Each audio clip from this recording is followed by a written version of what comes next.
like a battle for the soul of Zamfara State as we speak.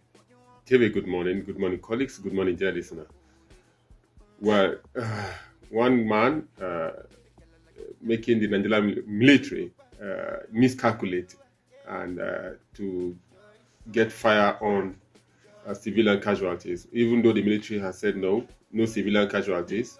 But my satisfaction is that No civilian casualties in Maradun and Jurumi, but they have accepted that there were the others casualties in Shinkafi.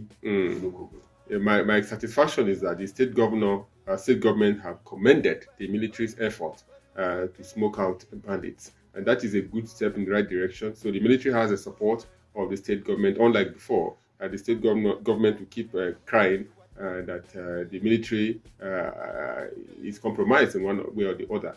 Now, what Kule has said is just what we need: collaboration and support. How do we support the military to end this banditry? If Bello Turji is complaining about some of his men that have been arrested or in military's den, I think the best way is to negotiate. Negotiate with the military, not the military going to negotiate, because the military will never step down to negotiate with bandits or terrorists. Just like what is happening in Kaduna now. A week ago, the governor went into peace pact with bandits, but just yesterday we're hearing a breaking news that bandits adopted 16 people in Chukun local government area, precisely Alheri Baptist Church in Giyaya area, village in Chukun local government.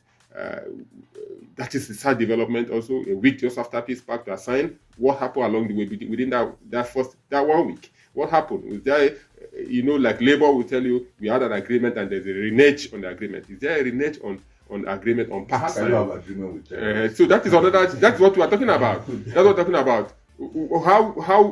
How sincere was the agreement? Was there an agreement, or it's just a TV show for us to see?